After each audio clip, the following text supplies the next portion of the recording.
Like you're absolutely right about like us having this interconnected world and like us like being more collaborative, right? And to me, the most recent incident of going against this ideal philosophy comes to my mind is Brexit, and moving away from a spot where we feel like, well, well, I mean, everybody acknowledges that, and especially in this pandemic, we've all realized that the collaboration is the most powerful weapon to solving any problem. We can do anything if we unite our resources together, if we pool our talent together. And when Brexit happened, and I'm pretty sure you know what the deal is, and what your party did exactly, right? And what we have reached to, it fundamentally goes against that, be like against that fundamental ideology. In many ways, we are stepping away from a very collaborative world. I mean, it's a hot take, but No, that's fair enough. I mean, there's two schools of thought on it. As you say, there's the one kind of moving away from these political blocks, these regional international agreements and political bodies. He's almost seen as going, backwards. But I mean, for me personally, this idea of Eurocentrism and this whole idea that Europe is this, this big thing, that kind of is the vehicle for international agreement. I kind of see it as a bit of a fallacy, because at the end of the day, moving forward, we've got some real issues that are going to come over the next 20, 30 years. I mean, we saw in the late 60s onwards, the Cold War with the US and the Soviet Union. I mean, I only see something like that happening again, but with China, the US, Europe, and it's almost creating these blocks of people, like I say, these cliques of people. And I kind of see Brexit as a way of Britain going against that, thinking, no, we can't be having these cliques, these separate communities to each other. We actually need to work towards how we develop a society where we can cooperate freely with everybody, and every country across the world, as opposed to just a select few. Because I mean, Europe is only one of the biggest examples of mass protectionist policy, for a large amount of countries. I mean, the agricultural policy absolutely decimates Southern Hemisphere countries' agricultural economy. I mean, Africa, because of surplus agricultural goods made by the Common Agricultural Policy, that then get injected into African agricultural markets and absolutely decimates their farmers' economy, leaving them without, ways and means of earning money. And I mean, these are the problems that we're having, because we're going, yeah, okay, we need to work together with our neighbours, brilliant. But then by doing so, we also actually negatively affect other developing nations and other potential trading partners in the future. And I mean, looking at Africa as an example, especially for Britain post-Brexit, I mean, we're going to see a global shift, especially as China, countries such as Vietnam, Bangladesh, who are currently, the manufacturing heart of the global economy.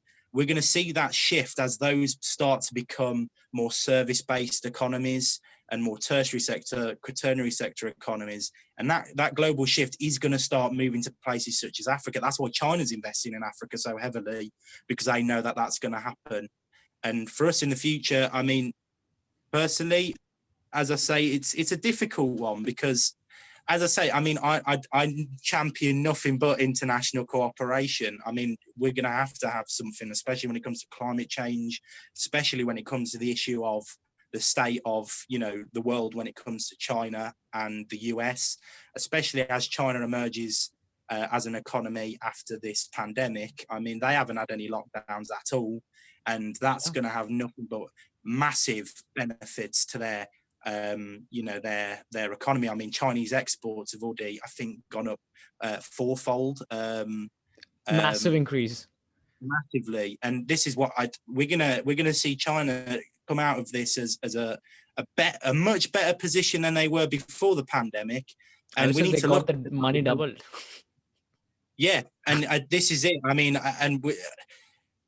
in a world where we see, a country that is so different to where I'm from anyway, UK, US, even Hong Kong, a country that's got a different political outlook that is going to emerge from this as a major, as a I don't want to say a major winner, because no one's won from the pandemic at all. There's been deaths on terrible levels, but economically a winner from it, especially.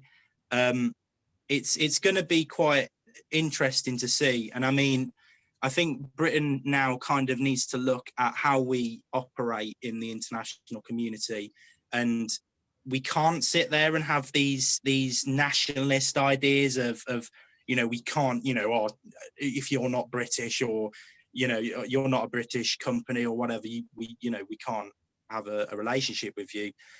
We need to start looking at actually, all right, Britain has now regained its sovereignty over of most laws now, of all laws from the European Court of Justice. So we're now actually in control of domestic policy, especially in some areas again. But now we need to look at kind of, international policies, and because that's my problem with the European Union. I mean, a lot of people said it was based on immigration and stuff like that. My main issue was the fact that it was removing domestic policy from the domestic realm and putting it somewhere where it's nothing to do with the people where it serves. It'd be like taking Dudley Council policy on the bins and giving it to the national government. It's like, no, it needs to be localized because it's local policy.